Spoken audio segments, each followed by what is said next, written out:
Ladies and gentlemen, welcome and thank you. We're here for episode 9 now. It's Zain, the belt guy. There it is. I'm a guy, there's a belt. It's just kind of what it is. Really and truly humbled and grateful today. Have an amazing guest. Everybody knows who this individual is, so don't necessarily need a intro per se. But if you don't know, we're going to get the license plate guy on, and we're just going to chop it up and kick it as we do. So nothing further needed. Let's just bring it on. LPG, appreciate you being here. Humbled and grateful. Thank you so much for the time. I appreciate it, man. Thanks for asking me. Yeah, absolutely. So we have a license plate guy here, or the moniker, if you will, or the persona. But behind that, there's this actual individual who still has great hair, some awesome gear in the background. Who is that person? How do we get from Joe to license plate guy? Where does that transition? Where does that life take place for you? Yeah, you know what? That's a really good question. I mean, first of all, look what you just did. You're like, there's a belt. I'm a guy. Belt guy. It's kind of the same thing, to be honest with you. Like, I was 16 years old and I got my first plate. I knew what I wanted when I was freaking 10. I wanted Giants on my license plate when I turned 16. So and you wanted that from like young. That was like a thing for you. I always knew that I wanted a vanity plate. I knew it was going to be Giants. And it's pretty funny too, because, honestly, it was probably around 10 or 11. So you got 6, 7 years, 6, 5 years, whatever, till you turn 16. And when I did, I went to motor vehicles. There was no online. So you would go to motor vehicles, you wait online forever, and Giants was taken. Oh, so could you imagine for like 5, 6, 7 years, you think you're getting something, and then the day you turn 16 and you go for it, but I think it was, no, I don't think, I know it was my mom's idea to put the 1 instead of the I, and it was there, and it's on my plate today. I mean, yeah. I've had it since I was 16. Look at that. I mean, that's a little bit of a childhood dream for you. That's pretty cool that, you were dead set on, what, I want this. And look what it's become for you, again, all these years later. So you get the first license plate, boom, it's on your car. Before we even get to all the other years, what was the reaction like around you? You're driving around with a car, you're 16 years old, you're popping out a Giants license plate. What was the reaction like around you? Well, you're 16 years old, so who the heck is going to see your car other than, your high school friends and everybody around there? And, I was playing sports, so it's like you're either at high school or you're at practice. You're not doing anything else, So, everybody knew that I was a insane Giants fan anyway, even when I was in elementary school. So, all the kids that I grew up with, they were probably like, oh, that figures. But, it's cool when you get older and you have the plate, and either they're on a good win streak and this and that. And, you got everybody passing you with the thumbs up, or when they win a Super Bowl. But then there are those years where people pass you and go, and it's like, don't worry about it. They'll be better next year. And I've been dealing with that for, I can't tell you how many years. So yeah, I mean, since you've gotten that plate, really, right? If it's on that car and that registration moves around, boom, there that's it. All right. We got Mark in the house. I just want to give people shout outs. Always appreciate people taking out the time of their day to make sure they, get what they need or what they want, hopefully, from everything we're doing. So again, we're here with Joe, or better yet to everybody else, license plate guy. Becca's in the house. Becca's one of the great supporters on social media. Always love Becca. Appreciate Becca for being here.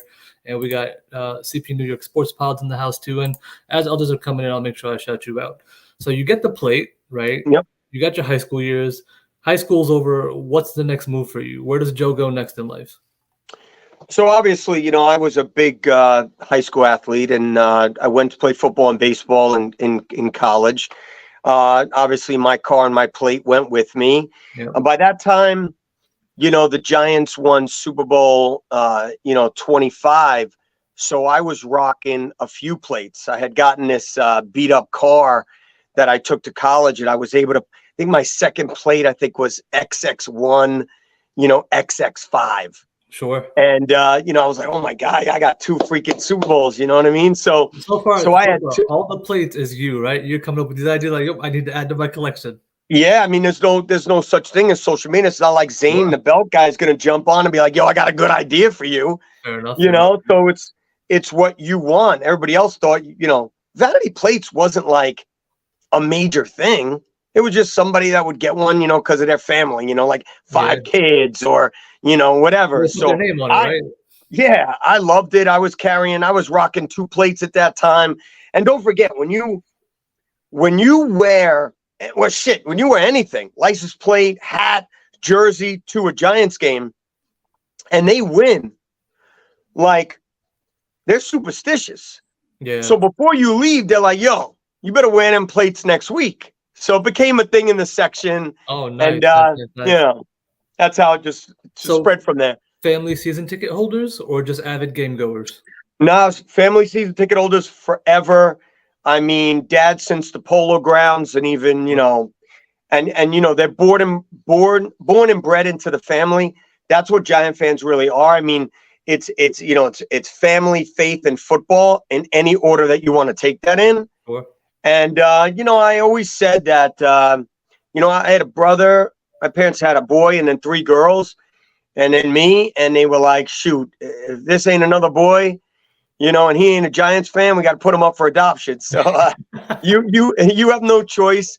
You have no choice but to be a Giants fan. That's what it's like in New York Giants, any family, to be honest with you. Right. It's a little bit different now, Zane, because of, fantasy and people, leave it for free agency. It's very different than it was back in the day, because back in the day, you got a Lawrence Taylor jersey, you knew you were rocking that thing for 10, 12, 15 years. Yeah, absolutely. Any player. Now you're lucky if they're making it out of their rookie contract.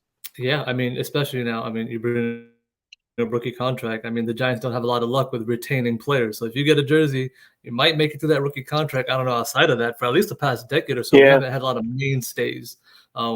So that part's always been unfortunate. But you're right. The longevity, or I don't want to necessarily call it loyalty, but the free agency aspect obviously changed the game greatly. And with the influx of money, and a big part of the influx of the money is, like you mentioned, fantasy sports. Before fantasy, if you weren't into football, you weren't into football. Fantasy brought so many people into the cusp. Now I'm talking like the mid 2000s, where now they're playing at work, and if they don't know about it, they're like, "Oh, I'm going to start paying attention because, well, I'm in this fantasy league." So that actually drew a whole audience to this, which is amazing to how it's impacted it.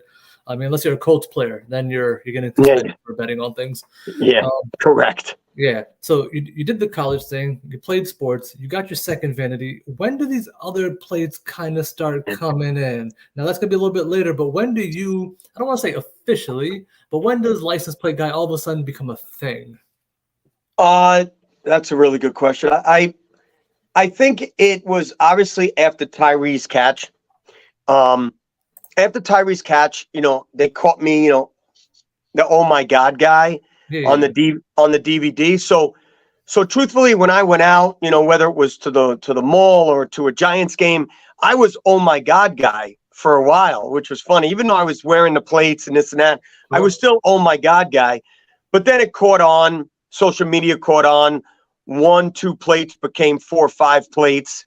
Whether it was my sister's car, my brother's car, all insane Giants fans. And, think about wearing, 4 license plates. That's a ton. Yeah. So it's a ton of plates. And people are like, that's weird. And just became a thing. Obviously, now I have like 110, but it became a thing. And then social media just blew it out of the water. Yeah. Yeah, that social media era, that end of 2000s, right? 7, 8, 9, that's when things are kind of really, really ramping up in that world. And just right around the time, again, the Giants win 2 in that age or that time. So their relevancy is high, especially on social media. The connect is high. Okay, so now this persona is developing. This, again, I've said before, I don't want to call it a character, but this thing is developing that's great for everybody else. And I'll throw this in there for Becca because we want to keep this somewhat interactive. She's asking, did you ever think your love for the Giants would explode to this scenario or to this place? What did you ever think as a kid, the love to the Giants makes me kind of this person within the sphere? Yeah, Beck, what a phenomenal question. No, I don't think anybody sets out to be. I don't want to say the fan, the face of the fans, because there's a ton of us out there, like literally a ton.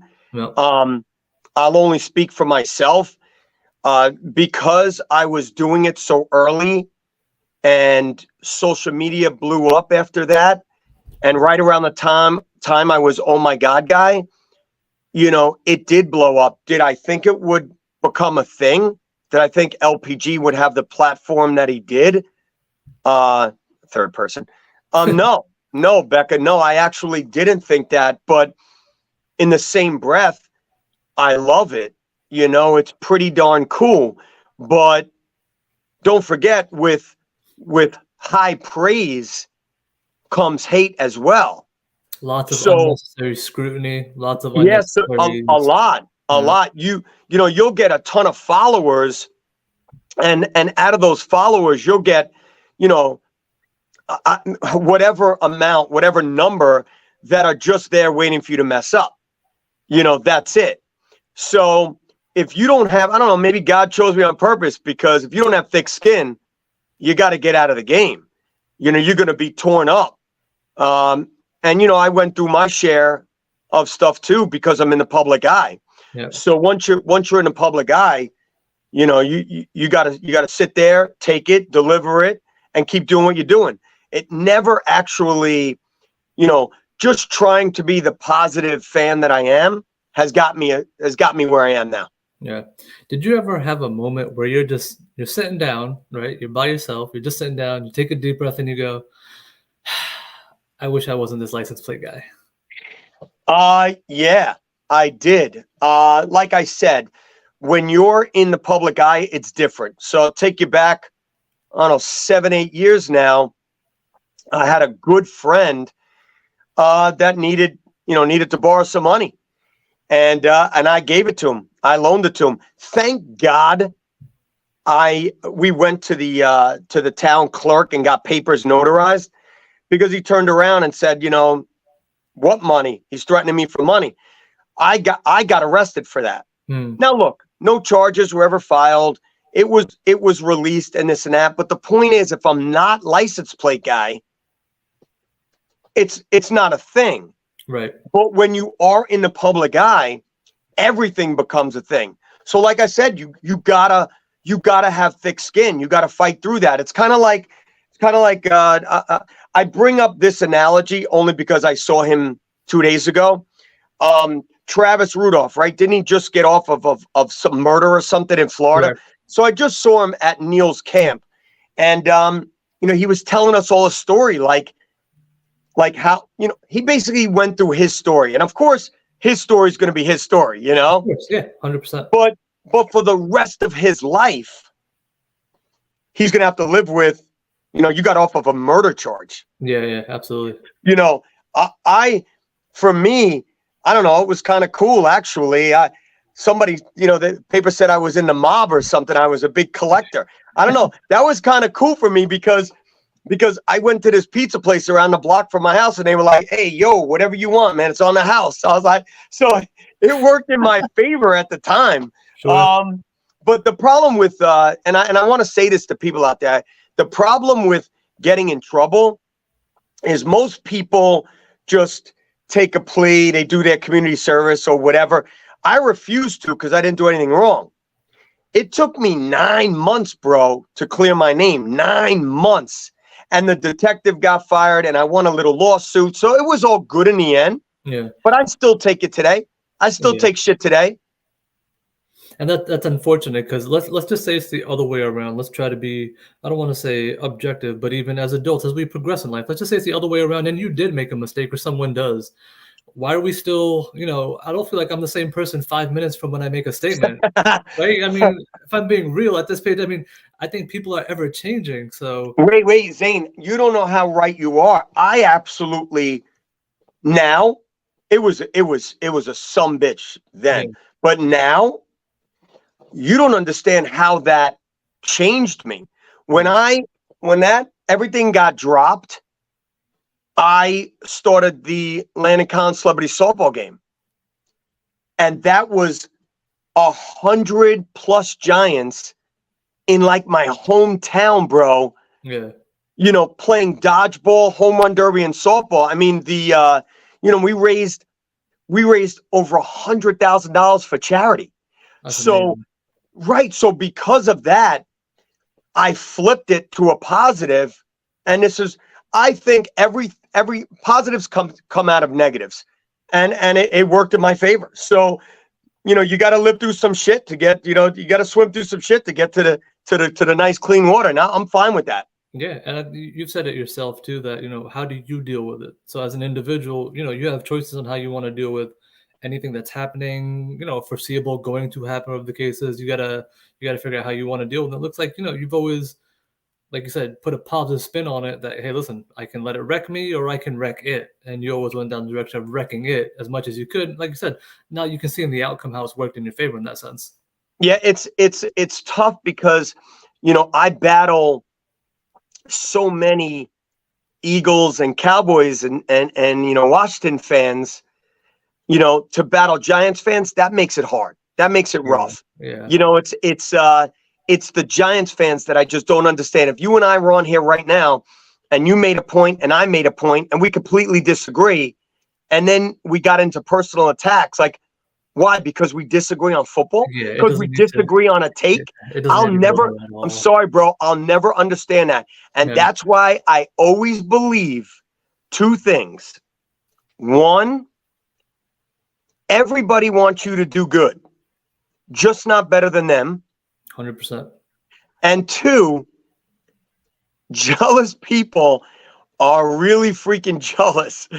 And they might not be jealous of this pen I have. Right.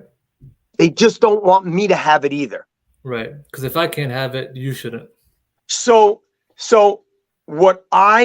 getting back to your question, me sitting on the couch saying to myself, damn, I wish I wasn't license plate guy. No, I don't think that, because in my head, I constantly say, if there's 100 people here and 98 of them are like, yo, you keep doing what you're doing, bro, and there's 2 people, look at this piece of crap.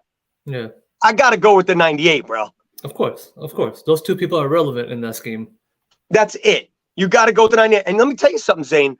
I tell this to everybody. I told this to Talking Giants when they started.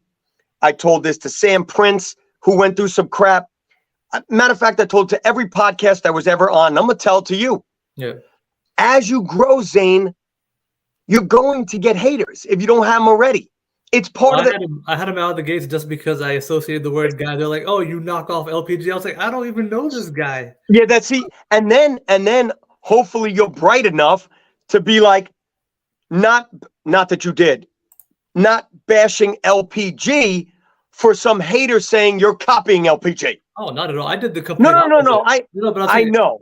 I know. I'm just saying it's amazing. That's the avenue you could go. I thought it was more fun. I was like, let me use this as a way to talk to LPG. So I was like, me and LPG, we're going to be the tag team champions, just making fun of it, because what else are you going to really do about it? I mean, I'm not going to get upset about that, or an opinion that I don't agree with. I'm okay to be like, all right, if that's how you feel, no problem, because I know what I'm trying to do or trying to be. So yeah, absolutely. There's always a way to go about things. And it seems like you've figured out the right way, but it's a journey, like you said, right? You took a journey and you figured it out. It is. And when you first start out, see, I'm in a little better place than you are, because when I started out, I had a following, right away. There wasn't any negative or hate. It was all these Giant fans coming together, where now, if you're first starting out, there's always a couple of people with their burners or not burners that just want to attack for the hell of it. Yeah. Oh, who's this new guy? Oh, let's get on this guy. Who the hell you think you are? For what? For what? I don't understand it, bro. I'll never understand it. You're now the 8th non-player on this pod out of 9. You're the 8th non-player minus DRC. I've always asked people this question. I'll ask you at the end, but you're kind of already answering it. But everybody who says, what is the negative part of the Giants community? It's the same thing. The amount of personal it gets for absolutely no reason. It's the same answer that people don't understand. That, hey, listen, even if you don't like what I'm doing, what's all this about? Zain, let me ask you. Sure. Pick a player. Dominic Rogers-Cromartie. All right. So no, because I love Ball Hawk. No, give me DJ or give me Barkley. I thought you would pick one of those anyway. Let's go with DJ. Let's just go with DJ real quick. You could have said Manny, could have said anybody, but let's go. By the way, Great interview. I love DRC. But let's go Daniel Jones. Okay. That's the problem of social media. I don't understand.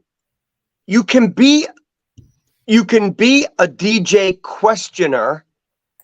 You could question his skills. You could say he's, not in the top 10. You could say whatever you want and still be a Giants fan. Of course. You can love DJ, think he's the top three quarterback, top 5 quarterback, top 10 quarterback in the league, and be a Giants fan. Mm-hmm. But you will be attacked for your opinion. That's what's wrong with social media. I don't understand why you and I can't have a difference of opinion, and that's that. I'll give you a classic example. I did not want DJ at 6. I talked to him at the draft. I thought he was going to be a Giant. I thought it was going to happen at 17. I couldn't believe it happened at 6. My reaction was, we all remember your reaction. That's great because the thing pans with you, and you did a good job, by the way. Your reaction was. I was like, wow, okay. I was like, wow, they really pulled the trigger. Yeah. So here's the deal. Fast forward. I don't care if you fast forward 5 minutes, 5 days, or 5 months. I'm a DJ freaking fan. Yeah. Why, Zain? Because you're a fan of the Giants. Why would you not be? That's it. I don't understand anything else. That's it. You will rock with that guy until somebody else is under center. Yeah, absolutely. Because he's my guy. If he's on the team, he's my guy. My original I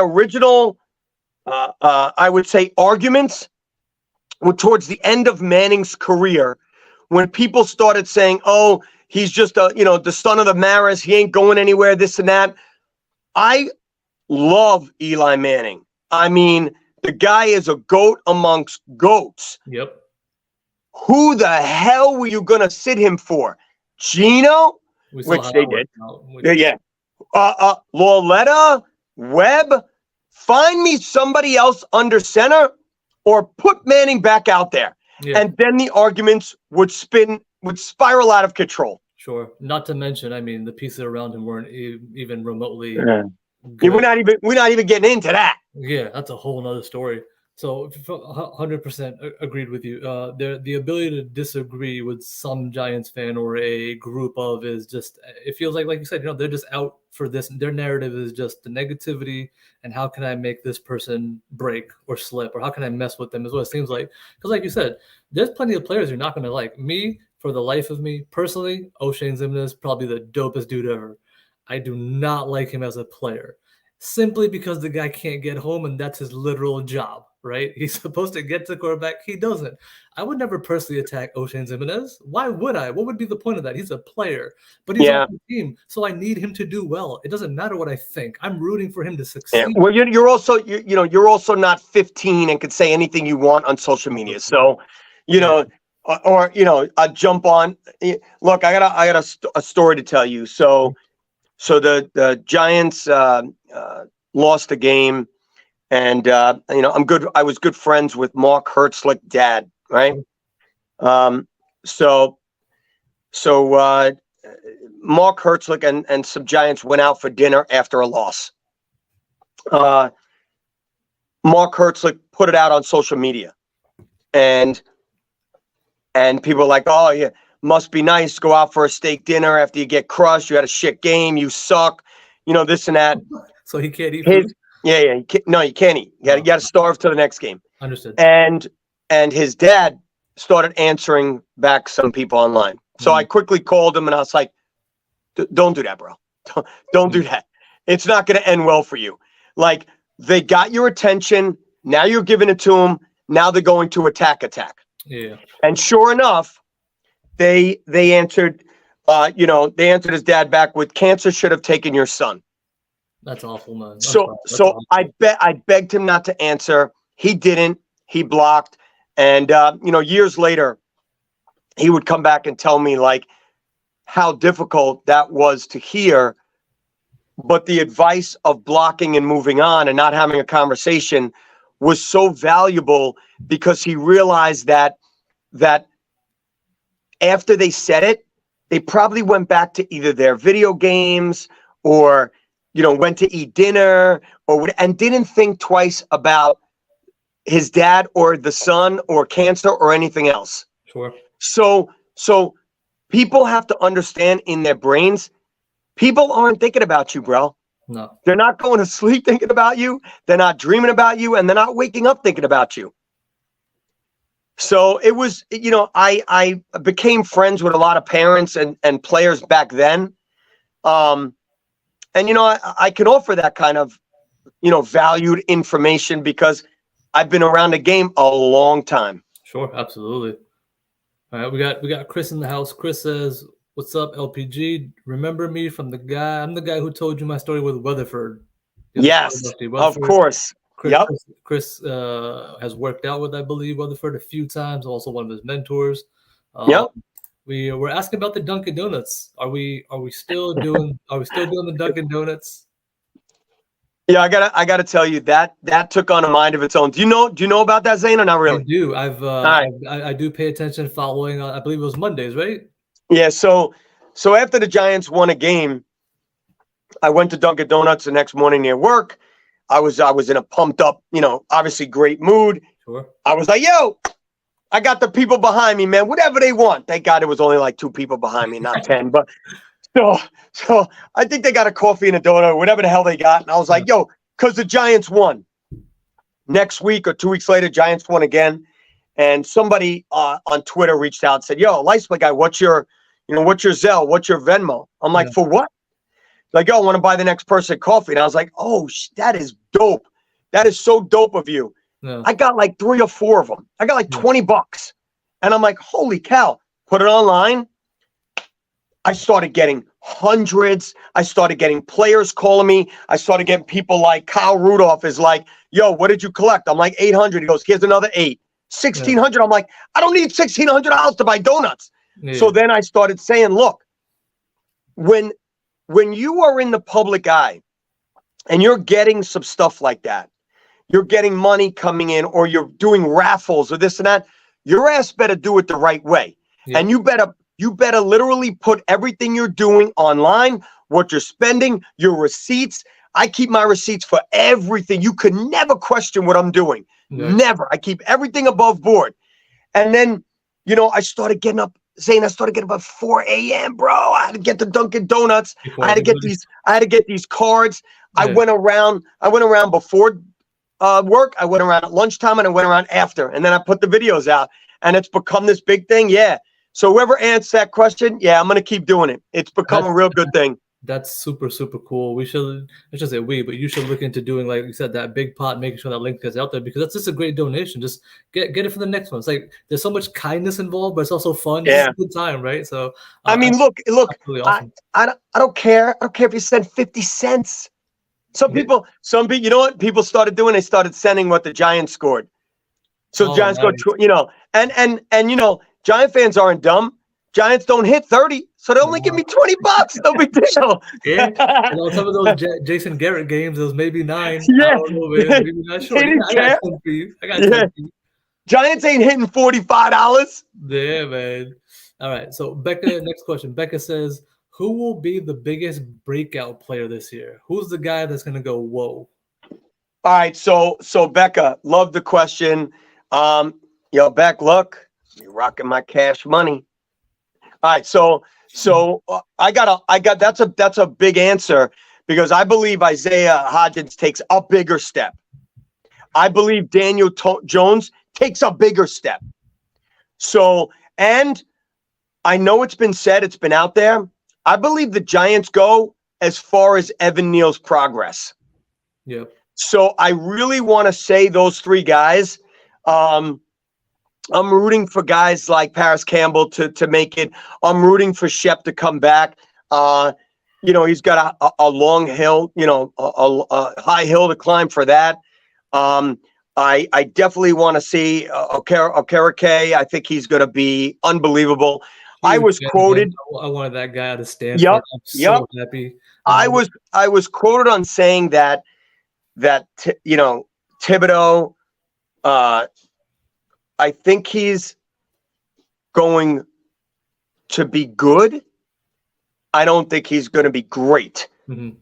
But if he makes if the other defense, because in my eyes, we got the best line in the league, defensive line. Yeah. So I think that's going to free up some monster plays for him. I don't know. I'm really excited to see some of these guys play, man. A healthy Aziz makes a world of a difference. Even the snaps he played, he was great himself. So for that So D-line true. to come together, now you're talking about Aziz, you got the big cat, you got Lawrence, you got Thibodeau, and now behind them you got Ashawn, you got Nacho. So there's depth involved depending on whether they want to play, whether they're going to do the 4-2, whether they want to play a 3-2, depending on the sub packages. So there's talent up there. Totally agree. And you touched on Shep, and that is going to be one of the questions as well. Is do you think Shep will have a productive season with these added weapons? So number one, what do you think Shep's role is going to end up being, barring he hopefully stays healthy? I mean, isn't that the $1 million question for every player? It is. Staying healthy. I put out a tweet today after I saw Shep, make this ridiculous plant and turn and catch up. Everybody's seen it on social media today. Yeah. Like, what kind of superhuman dude is that? Like, No. The guy just tore himself. I don't know. I don't know how he heals so quick, but could you imagine what his numbers would have been if the guy stayed healthy his career? Yeah. He would have put up stupid numbers, man. He would have consistently been like a 806 guy. Consistently, he would have crossed that platform, but consistently would have been 806 touchdowns. Consistently, He would have been, barring injuries, this whole career. Yeah, you would have had to talk to him about sneaking in the Hall of Fame. You think so? Healthy and big numbers. Yeah. I mean, come on. He would have been the number one guy that stayed consistently first anyway, so he'd be the number one target too. Absolutely. I mean, look, come on. He's the longest giant. He's the longest tenured giant. Yep. Somebody asked me today, do I think he'll make the team? And I was like, wow, I never really sat down and thought about that. I just assumed it was a given. Yeah. But when you have 20 people in that wide receiver room, 25 people, he's going to have to get healthy. Look, do you think he's going to start the season on the pup? I do. I thought he was, but man, I know. Then I saw the clip. I know. Last year when I went to training camp, I put out a couple videos. Same thing. Shep, I was like, how does he heal so fast? Even today, I'm like, he gets hurt as quickly as he heals, but he heals as quickly as that. So I was just like, I don't get it. So true. But I thought he was.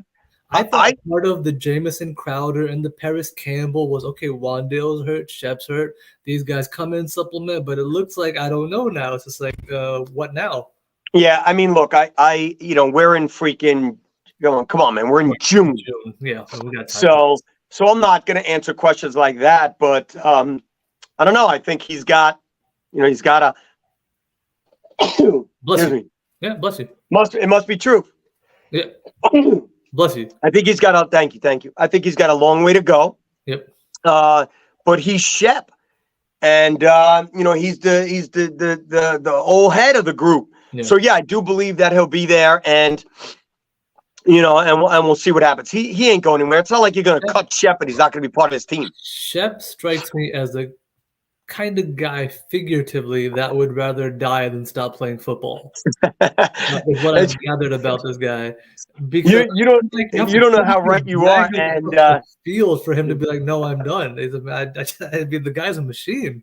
After he got hurt, Zain, I mean, I literally jumped on social media, and this is why you really should hold your tongue.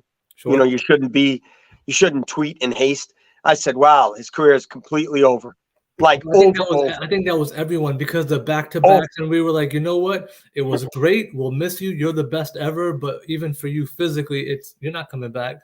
And that's funny that you say physically. I'm talking mentally, bro. Well, that's just the other addition to it, right? Physically too. Mentally, go through it over and over. I was like, you know what? It's probably best for you not to. You got a young kid, all this good stuff going on.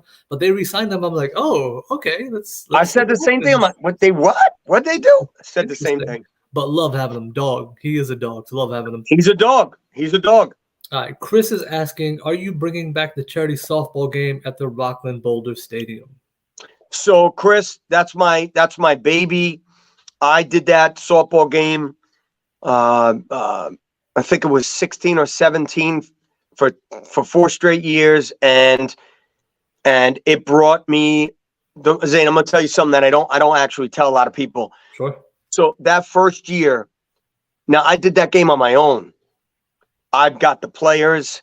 Of course, there's help along the way. Don't get me wrong. Sure, of But course. I did, I put it out there. I hired, security. I did this. I did that. I sold the tickets, and every dollar went to charity. And after writing a check, I think the first check was like $35,000 on one of those big checks. I really wanted to buy one online, and I did. One of them Yeah. big giant checks That's you can write on awesome. like Price is Right. Yeah, it was awesome.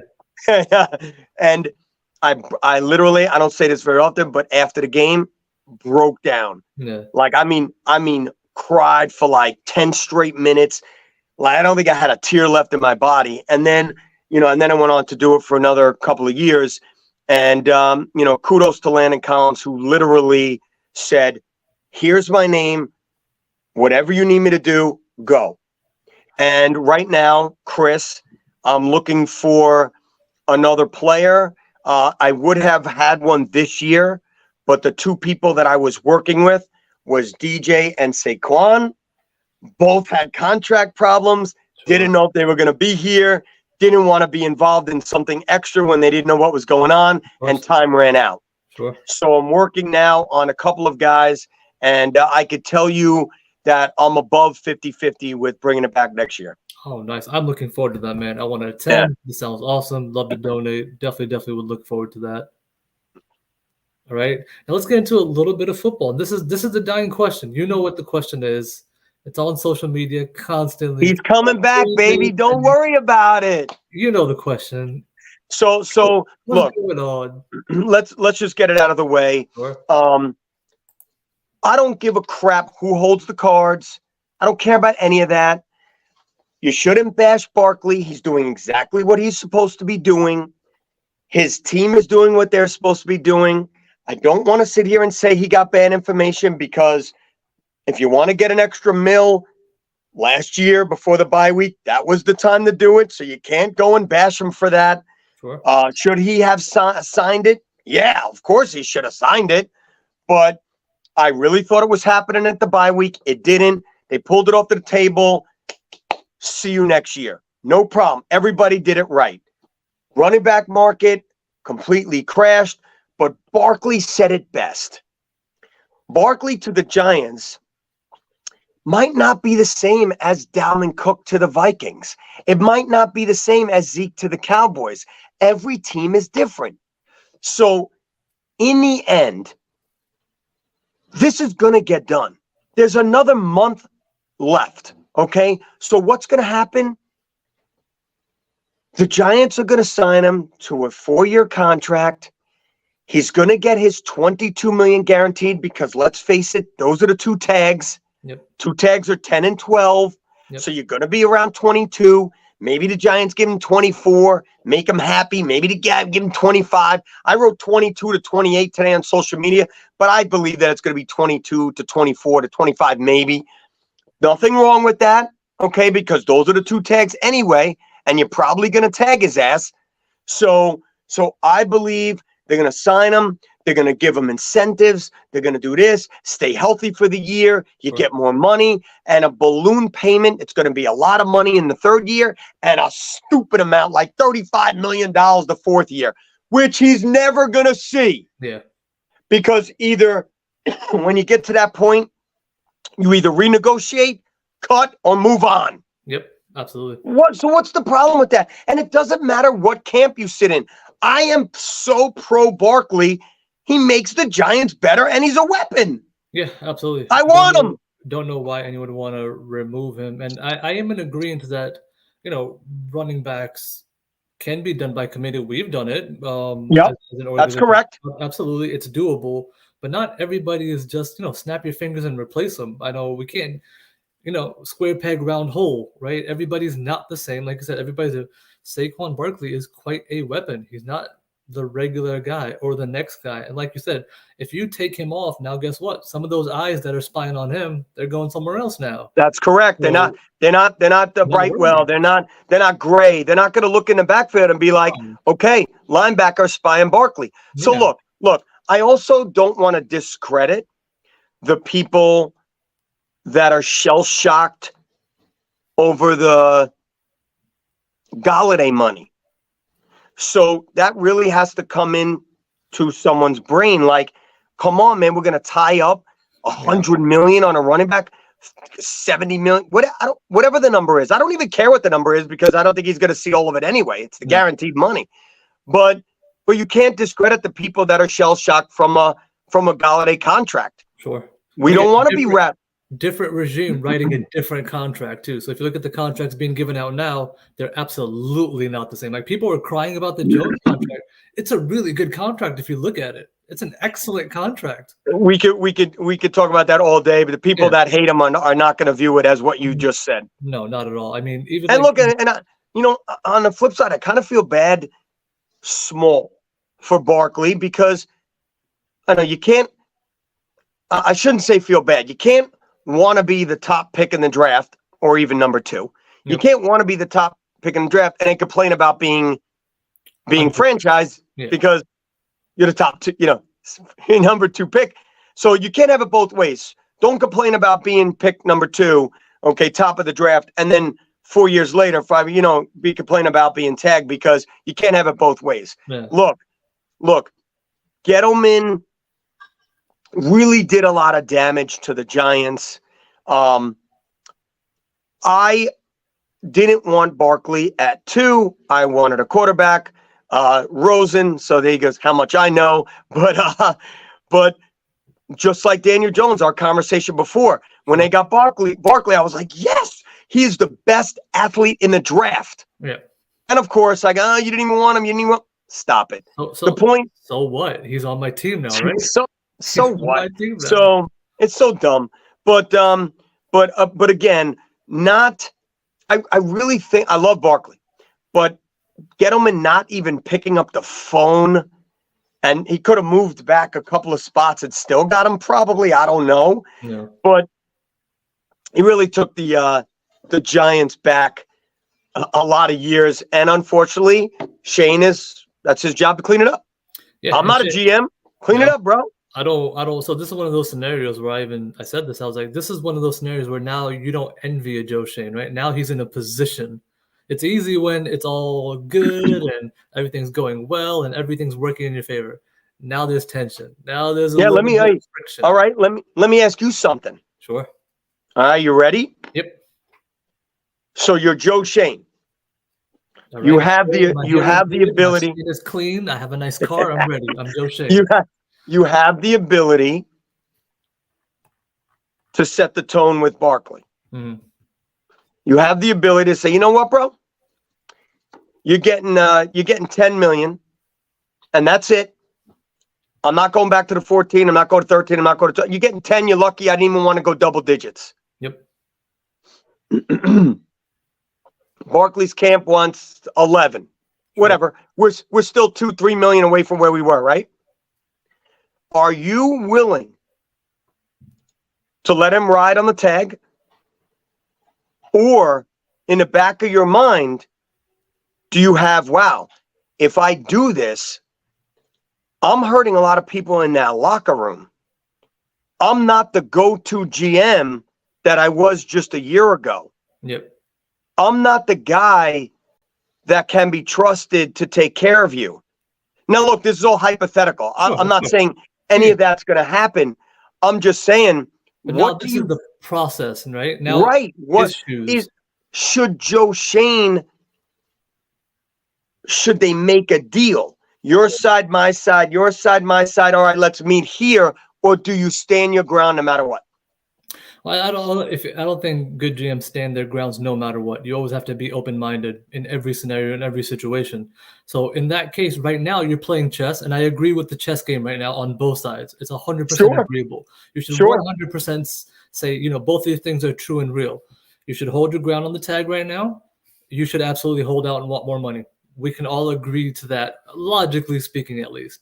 So like you said, there's still a month to go. They're going to keep playing chess. I mean, Daniel Jones went to the 25th hour, right? It happens. You play chess, but if both sides want it to happen, it will happen at the end of the day.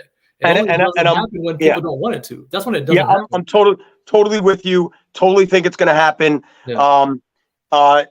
who knows when? I mean, obviously they want him in there now, working with everybody. His Sure. presence, he's just such a good guy and a locker room guy and all that. That doesn't mean I'm giving you $20 million a year because you're a good locker room guy. Sure, yeah. But Just because I like you doesn't mean you get the extra 10 mil. You'll still get a fair value. Yeah, but I'm down with the chess game, like you said, Yeah. for a while. It's just the way it is. So let's talk a little bit about last season. Give me a quick summary. What was your expectation? The outcome was playoff, a win after 16, even that was like a one-hit wonder in 16 when it happened. What was it like? What was the ride like last year? All right, so look, I'm going into my 23rd year going to every game, home and away. Right, this will be my 23rd year. Granted, the COVID year, I went to as many games as I was allowed to go to. Sure. Last year was a surprise, and it was a great run because I've had some real shit years, bro. So I've had years where I've sat there in the first quarter like, what time is my flight? Like in the first quarter. Yeah. So last year was awesome. Yeah. My expectation, I think, was 8 wins last year. I was very happy with what happened. I was out of my mind in Minnesota, and then I was out of my mind in Philadelphia. Okay. Yeah. And I say that only because it really looked like we needed another 5 years before we catch up to the Eagles and stuff. And look, whatever transpired last year, all Giant fans were very happy. Yeah. And I don't want to get into, they got blown out. They should have lost their 10, should have lost their last 10 and picked high. I'm not about that. I'm not about the losing for the picks, unless of course you got a home run quarterback and you got 1 game left to lose. And your record's already poor. Remember, we were 5-1 at one point. We weren't 1-5. Like, what are we talking about? Exactly. So it was awesome to see. And to be honest with you, I'm sorry, man. I'm sorry, not sorry. Giants fan needed that. We needed that. Yeah. We needed something to go crazy about. We needed a playoff game. I don't care if it was 1 week. 1 week worth of awesomeness. It's been a decrepit decade until last year. Again, 2016 is an outlier, so I'm not forgetting it was a one-time thing that happened. Nothing happened before it. Nothing happened after it. It was literally a one-time thing. Yeah. But until then, you have to go back to, again, now Eli time. Aside from that, nothing. So bring on that topic, right? You've been a fan long enough. What was worse, the spell in the 90s or this past decade? Which was the worst spell for you as a fan? Man, that's a phenomenal question. I'm gonna go with this because, and don't forget, I was just a little itty bitty kid, but I lived through some 80s shit. Yeah. So you want to say 80s, 90s, or now? I'm gonna go with now. Do you know why? Why? Because I've been to every game. It makes it a lot worse. Like if I'm not liking it, I can go upstairs, make myself a freaking ham sandwich, and not watch a couple of plays. Yeah. When I'm at the game, I'm sitting there taking it all, and I'm talking about from the away fans as well. Yeah. So I'm taking it. I'm taking it all. Yeah, that's so. Cool. I'm definitely gonna go with now being the tough because it's toughest on me. And if you're asking me, it's that's why. That's more than fair, man. When you have to sit through misery, especially again, weather conditions, fan conditions, Sucks. And even your own guys, will bring you down at your home games, man. That's and you know what that's like. Whole different. I mean, we just talked about it before. Like I could deal with, with Cowboy fans. We're gonna win a Super Bowl every year. I could deal with Eagle fans who are disgusting. Yeah. I just don't understand the Giants fan hate. I'll hate on hate. I just don't get it. I never will. It'll never make sense. All right. Never. We have all these additions. Give me a quick thought process of the draft, right? How did those picks line up for you? How did you feel between value, need, and what was your overall take for the entire draft? I think most people assume the first 3 rounds are home runs. Bang, bang, bang. What about some of the other guys? Were they on your radar? No. So I could care less if the Giants got those 3 picks and walked out of the draft and went home. That's how good everything fell into place. Now, look, if you followed me, if anybody on here followed me during the draft, every one of those players that fell into our lap, it's not brain science. It's not rocket science here. We all had those players anyway. Yep. So I'm not going to sit here and say, I knew they were going to be. We all knew they were going to be freaking Giants, or at least we were hoping. Yes. I was surprised the Jets went with Tippmann. I thought that the Giants were going to wind up with him and not Schmitz, but I'm so freaking happy that it landed that way. I remember at 18 or 19, I remember tweeting out, Giant fans, get ready. We're about to get our hearts pulled out. And we did, because wide receiver. 19 So, is when Seattle went with correct. JSN, and that's when it started. Correct. Yep. So that kind of killed. I remember sitting there saying the second pick in the draft, I was like, you know what? So wait, going back to the first, be honest with you, Zain, I was a big Porter Jr. fan. Yeah. But getting closer, I would realize Baker's body size, and for the wide receivers in our division, it was a no-brainer, bro. Yeah. And then everybody telling me online that Joey Porter had a grabbing problem. Baker was a home freaking run. Baker's the other. I mean Banks. It was a home freaking run. Yeah. So not to mention to add on that, I don't want to say Wink hand picked him, but if your DC says I want a guy for my scheme, you're going to be partial to what your coach is wanting here. That of course just shows you how smart the brain trust is and how together they are, that not one person is picking that pick. Yeah, it's not a fragmented, well, at the end of the day, I'm just going to pick who I want to pick. Like, no, what do you need? What are we looking for? What are the different types we could fit? Here are our options. Let's work with it. And hey, listen, if it comes to a coin flip, it's your system. I'll grant you your guy. Go make it happen now. Yeah, correct. And then, the rest of the draft it literally played out in the Giants' favor. Yeah. Getting Hyatt. What bothers me about after Hyatt's pick was all the hate that came our way on him, or his way, I should say. Yeah, I would say again, this is that same community we're talking about, right? Banks got picked. I was elated. All I saw was you suck for not picking Joey Porter. I was like, you're killing me. Like, if that's who they wanted, what's the issue here? It's a 1A, 1B scenario. Like, he's such a upset when we haven't had legit long-term developed corners for a very long time. It's been supplemented through free agency over and over. It's not I like the use of long-term right there. Yeah, because I still get brain freeze when I mention a Baker. Yeah, well, there you go. Same thing. We want to start building and having guys on contracts and bringing them back. That I can develop this guy for my long-term, not just all right. We're there. Give me a 3-year contract. Bring in this guy. Well, he makes it 2 years, and now he's got to go, and now we're back to rinse and repeat. Yeah, I don't want to talk about the Eli Apples. I don't want to talk about the Bakers. I want to talk about the Banks. I just think they hit a home run with him. Yeah. And then, of course, now you have a center that's going to be there for 10 plus years. And Hyatt, I believe. Oh my God, we needed that. Richburg was the best lasting, and he was hurt all the time, but he was good, but he was hurt all the time, and it's just been revolving. When we won that second Super Bowl, I think it was David Boss was the center. He was literally the worst rated center in all of football. I don't even know how we managed that one. Shout out to Eli. You'll never see this, but I love you, bro. Yeah. So look, and here we are. Yeah. So again, I think the Giants. Did unbelievable. I think they did everything that they had to. I would have loved to have seen what their draft board looked like compared to what they got. Yes. I'm loving all these inside videos that we're doing though. That was amazing. Oh, that was. You know what? That's the best. Do you know what they need to do? Do that from every team. Replace Hard Knocks, and you're good to go. You know what? You could literally play that as a show. You're right. Do one team episode, 30 minutes. Do one team episode. That's 32 weeks for you. There's a whole schedule. I would run that. So if they end up doing that, just know that the idea came up here. So just know if it came up here. Darren Waller, what happened there?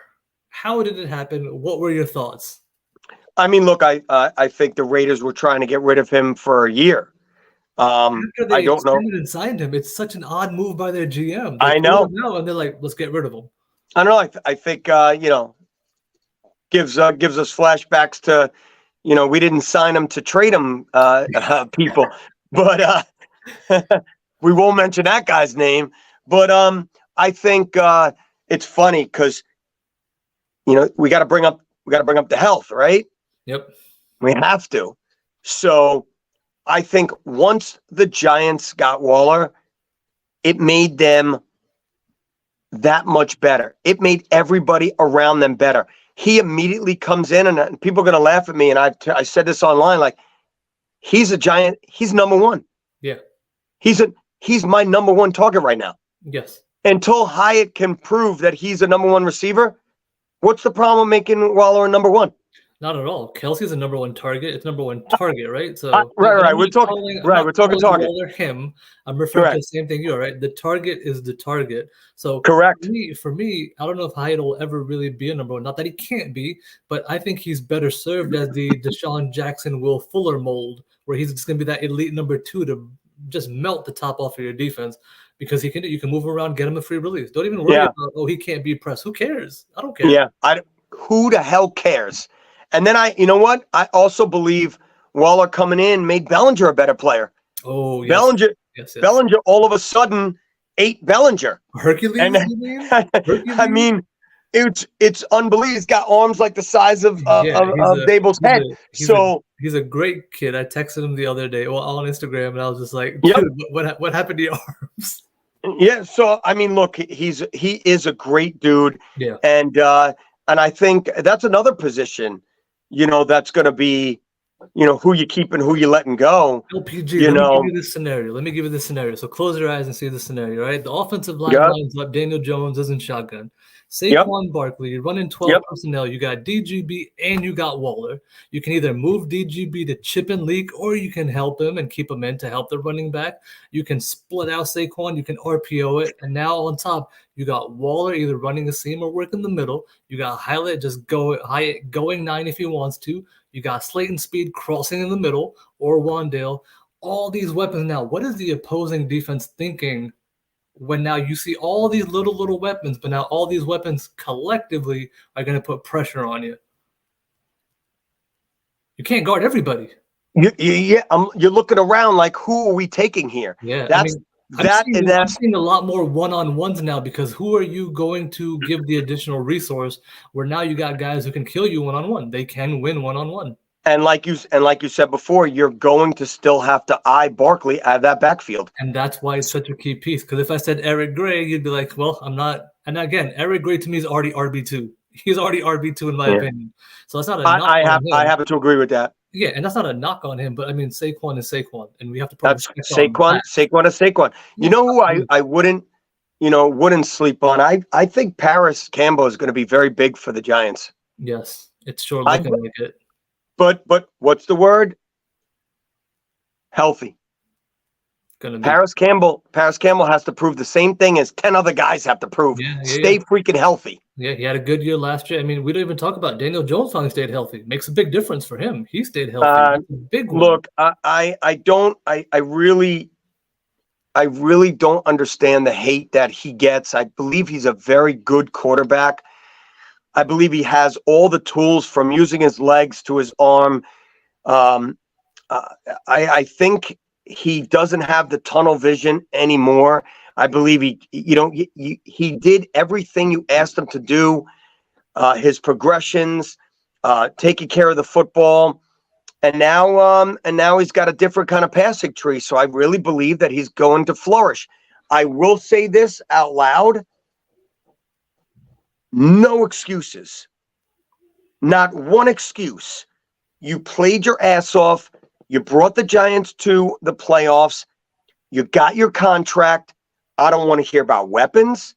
I don't want to hear about line. I don't want to hear anything.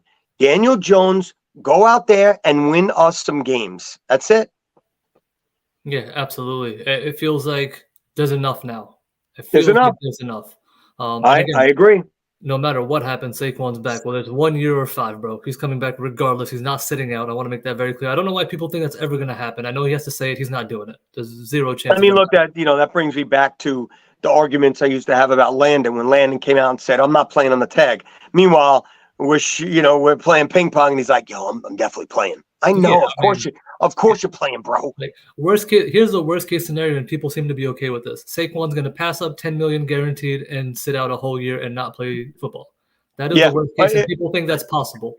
Yeah, by the way, in a running back position and getting a year older. No. Yeah, where guys are making 6 million. Yeah. Max. I mean, look, what do you think Dalvin, what do you think Cook's going to sign for? And where? The Bears? How much? 7 million? So far, we've heard the main link up seems to be Miami, but again, how much are you going to give them? How much money? Okay, what do you? No, all right. So the Bucks are interested in Zeke, right? How much are you going to give him? 5, 6? Yeah. And Zeke's still sitting out there. Like there's productivity sitting out there, but there's a reason. Chris is asking an interesting question. What characteristics are necessary to succeed in New York, or is there a common characteristic you've noticed for those who have succeeded? Wow, what a sick question. I mean, I think you really have to. That's where the interviews are super important, because when you take someone like an Eli Apple who couldn't play here, or a Baker who couldn't play here, you have to have the right mindset. I think someone like a Waller is going to absolutely not only flourish on the field, but flourish when he's talking to reporters. He's that kind of guy. He takes everything, head on. He talks about his 12 steps. He talks about his problems. He talks about his achievements. He's going to be a captain in my eyes already. So what kind of player does it take? I think it takes an open and honest one. I think New Yorkers here, we're not going to see right through your bullshit. Yeah, very quickly. You might be able to bullshit something in Cleveland or in Detroit. That's not going to happen here in New York. No. So that's a really good question. I've never been asked that before, and I've been around a lot of players, and Waller, the way he speaks, kind of brings me back to like a Brandon Jacobs, who's like open and honest about everything. Yeah. Waller, great personality. Waller has a great personality. Yeah, it definitely comes down to personality. Waller won't be as curt as Brandon Jacobs, but he will say everything. Yeah, and you know what? There's nothing wrong with that. I mean, that's pretty much how people from around here are. This is Zain. Do you not love Brandon Jacobs because of the way he handled himself here? I was lucky enough. I tweeted Brandon Jacobs, and I got back to him. I need to get back to him because I heard he loves belts. I met a guy randomly, and somebody told me that, I met Brandon Jacobs once, and he really liked my belt. He bought it off the spot, and I saw it, and I was like, mine's like 1,000,000 times better. I was like, Brandon. I will tell you something funny. I don't think he bought it, but I was there. Okay, it was in Jersey, and Brandon is an avid fan of boxing. Yes. So he's all about belts. Yeah. And in his house he has a couple of belts hanging, but I do remember, it might be a different belt, but I do remember, I think it was an autograph signing at a bar in Jersey, and the guy gave him the belt because Brandon was like, ooh, like absolutely crazy. Yeah. So I might have to hook you two up, man. He's gonna want that belt. Yeah, I mean, I want him to at least take a picture of it because it's great. Now I'd love to give it to him, but I can't because it's custom made. It's one of a kind. I'm not giving it away. Bro, you might. It's Brandon Jacobs. You got to. I mean, we can take a picture with it. We'll take a picture with it. Oh man, I appreciate that. You've had so many years of memory, so I know it's really hard to just pinpoint a one. That's so difficult to do when there's a whole journey or I don't want to say lifetime, but close to what probably feels like a lifetime of fandom. Worst Giants memory? Can I give you my top? Give my top three. Sure, I have two in mind immediately. We all are, still blown away by the Deshaun Jackson. I mean, I was there, it was disgusting, and that's going to be in my top, 5 forever. I hope he doesn't take this personally, but I hate you, Matt Dodge. I hate you so much. I was in San Francisco when Trey Junkin with the snap. It's so how bad the memory is when you just say the name and everybody knows what it is. That's how bad a memory is. You just say the name. Correct. Still don't understand why there wasn't a flag on that play. I was in the stadium when Flipper Anderson caught it and kept running into the tunnel.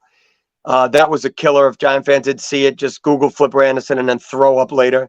I was in attendance, but I was only a little kid for Joe Pisarcik, so I don't really remember that one. That's Sure. the fumble. I don't remember it, but I was there. My dad took me, so that those have to be in my top.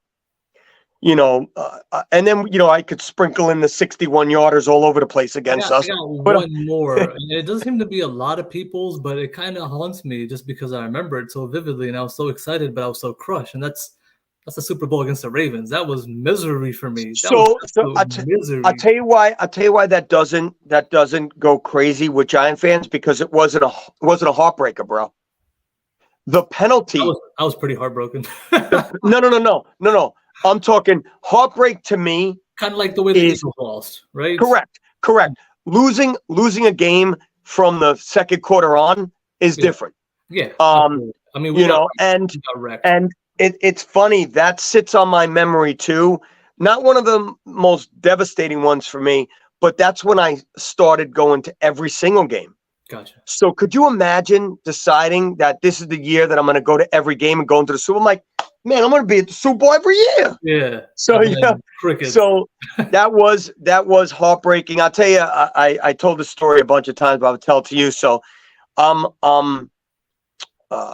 at the Super Bowl, and I go down to the first row. I was not sitting first row, and I'm having this argument with Brandon Stokely, right? Yep. And Brandon, the wide receiver for the Ravens, Sure. and he's catching the ball. Well. Correct. Catching the ball, and good friends with Eli. Catching the ball and step it back into the end zone. Catching the ball, step it back to the end zone. And I'm like, you ain't gonna see the end zone. Like, I'm going bananas on him. And it's a pregame. I'm like, you suck. Seahorn's gonna have you on lockdown. You ain't gonna do shit. I mean, I was going crazy. I swear to you, Zain, I swear to you, he catches a touchdown pass versus Seahorn in the same exact spot he was warming up. There's a picture the next day in the paper, and he's like this. I swear to you, he's looking for me. Yeah, I never got a chance to ask him, because when he became a Giant, I went to a game. He was already hurt. Yep. So I never had the chance to ask him, like, dude, were you thinking about me? And he was probably like, today, if I asked him, be like, who the hell are you? But to me, in that moment, if that was his thing, if it resonates, that's just what it becomes. Man. 23 years later, I still want to ask him the same question. Yeah, that was tough, man. I was 15. I was hyped. I was like, I know it's a machine, but we got a chance, right? Because you have to have a chance. So man, true. It was ugly. That was the best weekend of my entire life. Up until the Super Bowl. Oh, no. It was the greatest weekend in Tampa, and you had Gasparillo, which is this big giant party there. I went to these parties with ex-Giants. I was like, it was the greatest thing ever in the game. Yeah. That game was it just makes it for me, because I remember how sad I was. It's always the ones you don't win that stick with you just as bad. Of course. So now somebody asked us earlier, and maybe this is your favorite one, but favorite memory, if you could take one away. And again, just so many, so you can rattle off a few that just kind of click. But what would be some of those memories where you just elation when you think about it? Yeah, so I'll give you one as a kid, and I'll give you one as an adult. Sure.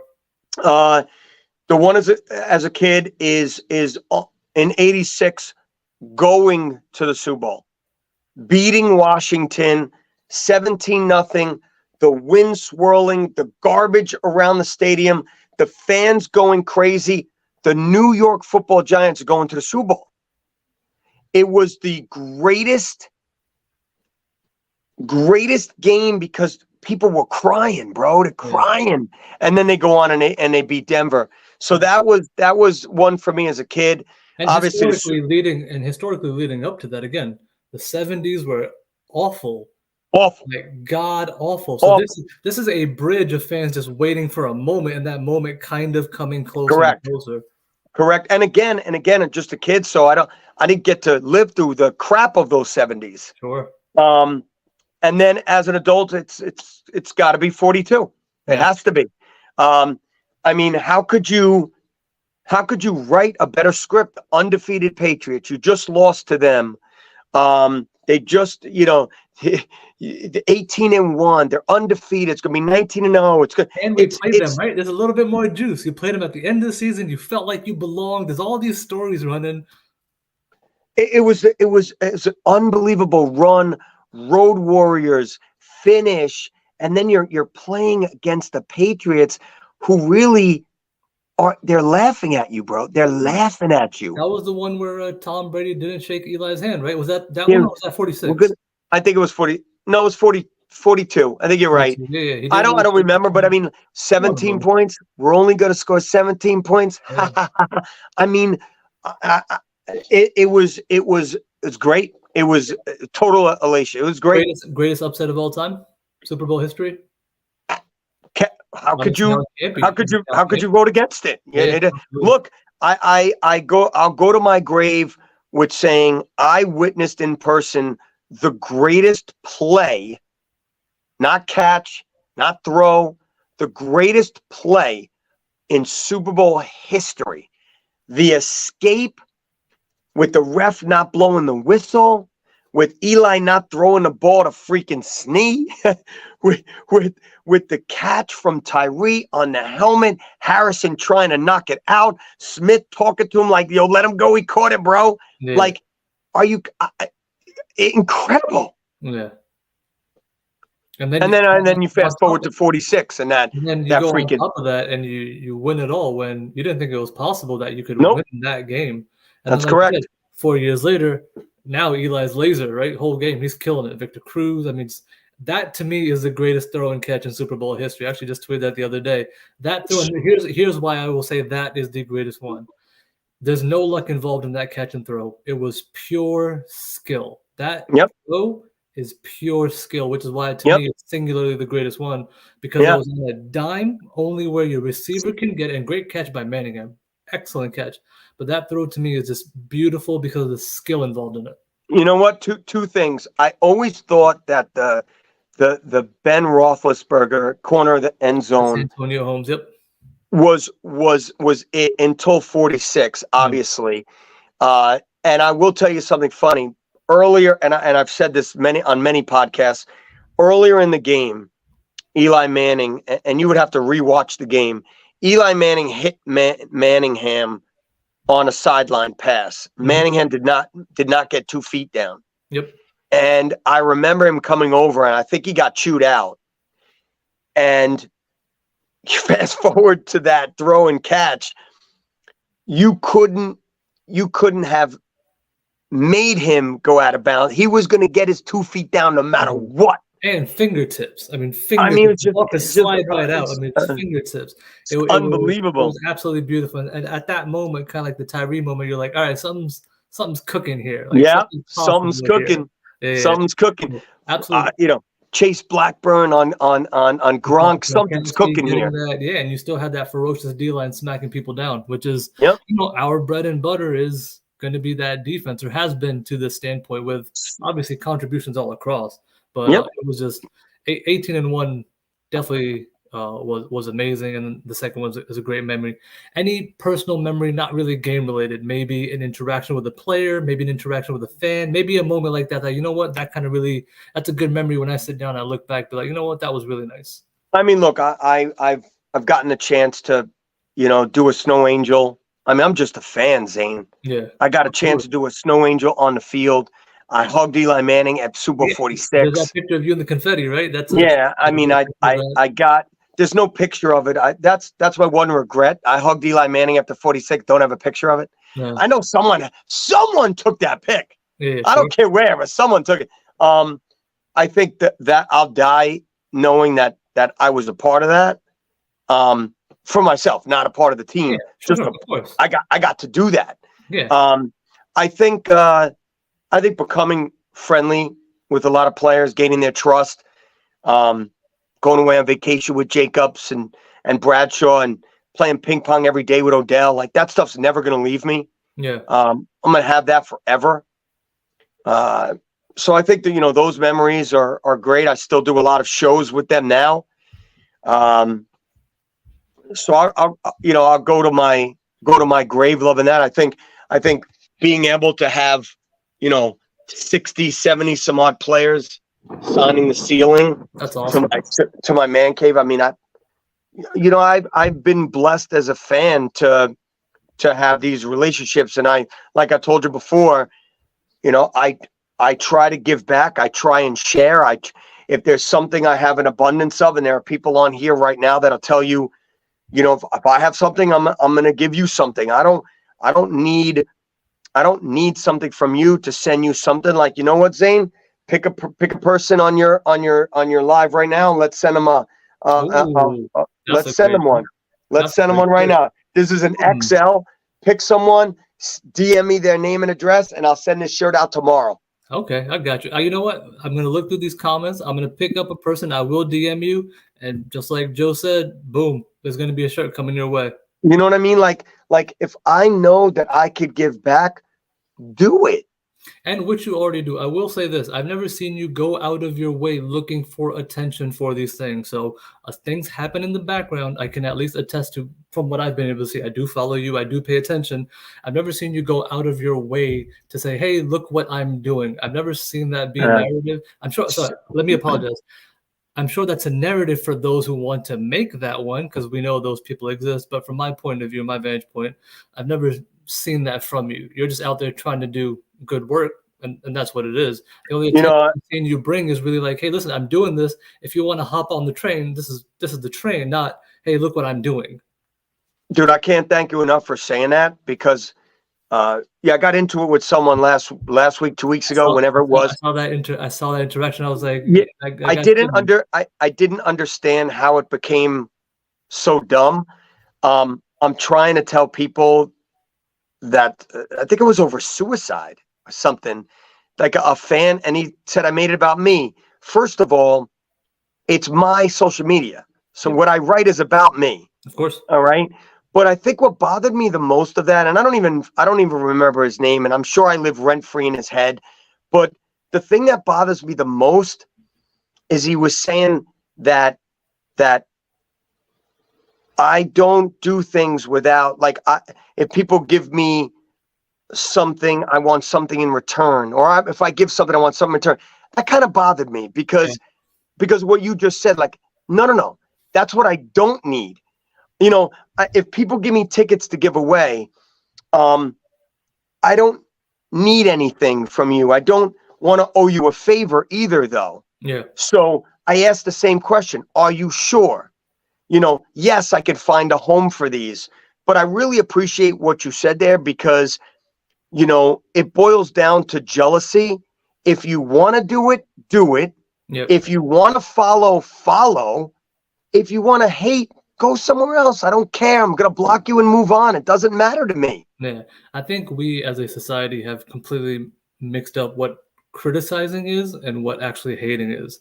Everyone can be critiqued, and that's okay. That's life, right? You're going to get critiqued from being a 2-year-old till you die. There's going to be some level of critique. No one's perfect. But there's a difference between critique and then, I just have an agenda here, and here's my agenda. I'm just going to go hate on what you're doing. There's no critique involved here. There's no facts. I just don't like it. Yeah, there's the next time I get into it with someone, and I really try not to go at someone. I just try and move on, because I'll never win. No. When you argue with clowns, you just become part of the circus. Absolutely. So I think the next time someone comes at me, I'm going to say, okay, do you want to have a discussion, or are we going to get personal in three tweets? Yeah. So tell me now, so we could just get it over with. Yeah, because someone's end game is always going to be what their end game is. Yeah. You have it in mind when you start that convo, so you really don't give a shit what the person really wants to say. No, the problem we have is, yes, like you said, the problem we have with people is they're not listening with the intent on listening. Correct. They're listening with the intent on replying already. Yeah, they've already got a preset, like almost like a child has a preset answer. Right? Did you hear what I said, or you just wanted to answer me again? Yeah. And I believe that and I'm guilty of that. Sure. I'm no freaking saint here. But in the end, the hate is so dumb. You know what? I guarantee you, and you saw that argument. I guarantee you, I wish I never told you what it was over, because I would have asked you, Do you know what the original thing was? And you would have been like, no, not really. Yeah, absolutely. No, not at all. But And that's the problem with our society. yeah, yeah. Too much, like you said, too much of just these. I mean, you've whether I don't know if you've been in them, but some of these giant spaces, even on Twitter, are just like a cesspool to go into. Wait, do you do them? I don't. I used to do them. I used to do them during halftime during the games, but with my day job, obviously can't do it. But I see a lot of people during the day just hosting them. I've been able to pop in during a break here and there. It's just like, oh man, I know Which do you go on? Okay, so here's the deal. I've Everybody out. I've been Okay, wait. Everybody out there, I've never been in a space ever. Okay. I want to jump in one. That is not the one you want to go into. Charlie's is not the one you want to go into. I'm sorry, Charlie. I wanted to get Charlie on the show. Charlie's highly one of the people we're talking about. I love Charlie. So spins it negative. So I went through my blocking stage with Charlie. Yep. A couple years ago. Everything I said, he just had a shitty return on it. And I'm like, I don't understand why you follow me. I just don't get it. Charlie makes me laugh. I can't take him seriously, which is why I unblocked him. But who's the one that just can't stop? Oh, Mo can't stop too. Basement Mo? Basement Mo. So look, he has a little niche for himself. He likes the attention, and some of the stuff that he says is kind of funny. Sure. But yeah, I've never met anybody that just hates like that. I mean, that's some hating going on, bro. There's in some of those spaces you see the same repeating names, and they're like, you all have something in common here when I come into this space. That's hilarious that you said that, because when you get in an argument with someone, the top 5 people that was already waiting for that argument are gonna come at you. Yeah, that's the same 5. That's the same 5. Shout out to Big Dash, because I asked him. Well, I had him on interview. Dash is great, another content creator, awesome in the community. So, yo, Dash, let me know, Dash. I'm gonna jump on your space, bro. I've never been on one before. Never. I had Dash on one before too, and I was like, Dash, I always see you in these spaces, but you don't talk like they talk. So Dash is in there fighting the good fight, as he says. Dash very knowledgeable, really, really good. So wait, is a space typing, or you're like this? No, it's an audio space. You join like a group chat, but an audio chat. Just audio. Yeah, it's just audio. There's no visual involved except for your profile picture when you're in a space. So when you're on Twitter, at the top you'll see different spaces taking place, and you can just join one. It's really audio. Yeah, I'm going on one. I'm just gonna pop in one. All right, you know what? Next time I'm gonna go in one. I'm gonna let me know. Go with me, and we'll see how that goes, and we'll pick let me know that we shouldn't be in just for more entertainment. I want to go in where they're gonna be like, yo, is this like LPG, like for real? And be like, yes. I got you. So what's good? Yeah, we're definitely gonna do one of those. But yeah, you go in there after 10 minutes, it's like your brain has melted. It's really like your brain. You're like, you guys can't be serious in these conversations. I'll tell you this. I went into a space right after the draft. And I joke you not, they spent 20 minutes talking about why Eric Gray was the wrong pick. And I was dying throughout this whole thing. I was like, look, what do you not like about a kid basically at the end of the 5th round who's a cross-controlled 3-down running back who can be developed? What's the issue? Well, you know what? I wanted so-and-so. Well, why didn't they take a linebacker? Well, you're killing me, man. You're killing me. Look, 10 minutes, I was like, you know what? This is bad for me. I should not be in here. Yeah, I'm probably going to lose my shit as well. Yeah, 100%. But the problem with what you just said is somebody took somebody at ESPN's draft board. Yeah, and they're like, this is the one. Put it on theirs, said, I want that guy. Yeah. And when that guy wasn't theirs, space time. Yeah, you know what? One of the unbelievable discourses, and maybe fantasy football is responsible for this, or maybe all these mock drafts and all this stuff is responsible for part of this. If it's not my guy, I hate you. If it's not my guy, I hate you. That's correct. Regardless of what anybody else thinks, I just hate you automatically. Forget my team. You're not my guy. That's a great way to look at it. You're right. It's you. You're the problem. You're not my guy. I hate you. You're right. You're right. And for the life of me, there's 52 other guys, plus practice squad, plus an organization. How you can put everything into one, I've never understood this. Because guess what? Players are always going to come and go. I'm never going to stop being a Giants fan. That's not going to change. Facts. That's not going Facts. to change. That goes back to what we said in the beginning in with the jerseys. Like I decided I have a lot of jerseys. Yep. I decided a long time ago that I was going to stop getting like players jerseys and I was going to stick to Giants jerseys. Understood. So I can't go and order a jersey. And next thing you know, the guy, I ordered, a college KT jersey, a half and half KT jersey, a Florida KT jersey. And I'm like, the guy's not on the team. I have 5 jerseys. Now he's not on the team. Yeah. So I started going that route as well. Yeah. I mean, that's a smarter way to go. So true. What's some advice you have for fans, and not just as LPG, as Joe? I mean, obviously there's wisdom over life. As a fan, what's some advice Joe wants to give the people, not just as LPG, but the athletic director, the one who's trying to make a difference actually in kids' lives, that person? What does Joe have to say to this community? Yeah. Hey, look, that's a really good question, and I appreciate you asking it. As far as just being a person is just be kind. Like, I know it sounds kind of silly. Like it's just a, one word, kind, but I just don't think we do enough of it. And, I really try and do my part in that. And I can only lead by example when it comes to doing the right thing. As far as sports is concerned, Zain, it will get better. You will sit on the top again, especially New York Football Giants. So don't give up. Just keep rooting. And yeah, of course you're allowed to complain. Of course you're allowed to criticize. Sure. Just don't give up on your team. That's it. You don't like a player, no problem. You're still rooting for the New York Football Giants. Yeah, we all do it. There's no chance everybody loves every single player on the team, but it's still your team first, right? That's it. I just don't want to hear I'm done with this team. I'm never watching again. I know those are just words. I know they're just words. That's it. I'm done. I'm turning it off at halftime. Third quarter, you're out there clicking away. So just be careful. I'll give you one word of advice. Just be careful what comes out of your mouth, because once it's out, and you have to be held. You have to be held accountable. You have to be held accountable what comes out. Yeah, especially in today's day and age, everything is recorded, everything is video, audio, something somewhere.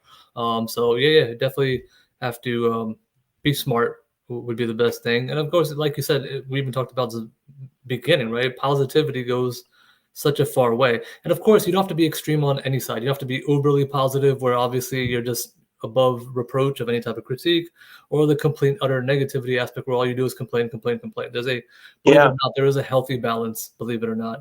That's Chris correct. asked this a couple of times, so I don't want to ignore him.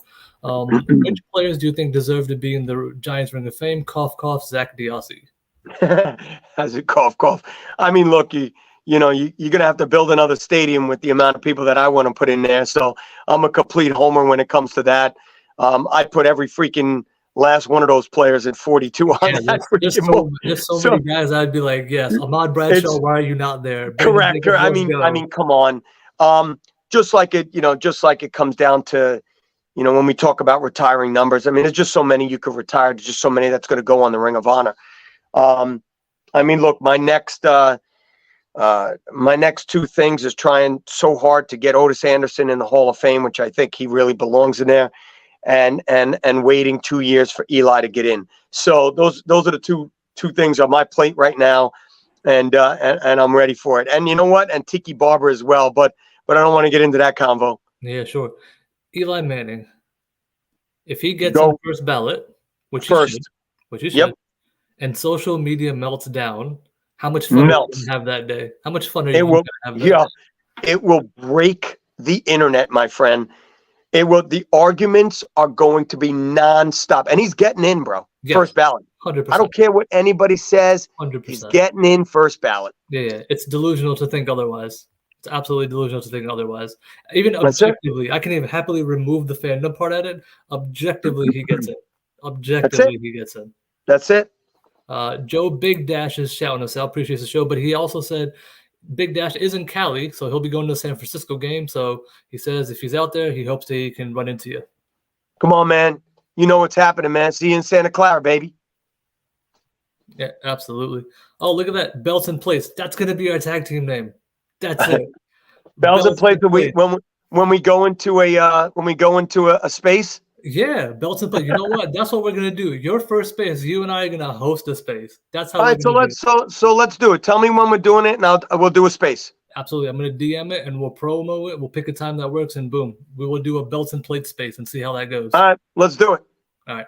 I want to thank everybody. LPG's been here for 90 minutes. I know he has things to do. Move time up a little bit earlier because he can make it work. And I'm so grateful that he gave me the time, not only as the license plate guy, but as Joe. I'm glad we got to see and talk a little bit of Joe. This is more about learning more about Joe than the personality we see. It might look like the same, but remember, people have different parts of them, who they are. And again, I've always considered Joe to be a good face of our fandom. And more importantly, very unselfish from what I've seen, at least from interactions. And I think that's really great. That's what the encompassing of our fan base should be. Like you said, be kind, be unselfish, be great. So I really want to humbly and genuinely thank him for taking the time, coming on to show with more or less than nobody, just to talk about himself and the fandom. So humbled, appreciative. I want to thank you again for it. Hey, look, keep grinding. I love that I know you were a part of another show at one point. I love the fact that you took it on the road. I love the fact that you're grinding it out. You're only going to grow because you have good content. So keep going. And no, to be honest with you, Zain, I'm kind of humbled. You're one of the few that took the time to get a little personal on a good note, not a bad note. And look, I appreciate that. It's not life's not only about football. I do have a life, bro. I do have a job. I do have bills. And we don't know how you manage all this. To be honest, I have no idea how you're managing these lifestyles. I'll be 100% on it. It's funny. I don't know if you realize this or not, but when you're in the public eye so much, and I am, despite what somebody might think otherwise, sure. I can't even put my family up on social media. Because once you do that, they're open to the same criticism that I get. Yeah. So could you imagine all these years? I've been really good, with trying to stay away from something like that because the attacks are nonstop. Yeah. Sure. So you know what? I would tell the good people that are on here right now that we're ending. When you see that, and I'm not talking about for me, I'm talking about someone else. Sure. Man, don't just be that little thing on the right-hand corner that said views. Go and say, chill out. Yeah. You're allowed to open your mouth to people. Yeah, keep it clean, keep it nice, keep it kind, but be like, what's wrong with you? Yeah. Like you're relaxed. Like it's a person. Everybody is battling through something you know nothing about. Yes, sir. Absolutely. So like you said, that goes back to kindness, right? Have each other's backs a little bit. Let's be a better community because there's a lot of great people in the community. There's an abundance of great people in the community. And that really should be the focus. So once again, I want to thank LPG. Again, humble, grateful, everything, enjoyed it. Appreciate everybody who, again, took out their personal time to come check us out and listen to a little bit. So appreciate everybody. And then, we'll be back at it next week. Appreciate once again LPG. We'll catch you on Twitter. We're definitely going to work on that space, so be on the lookout for it. So yeah, I want to thank everybody and appreciate everybody being here today. Thank you so much. Thanks for having me, bro.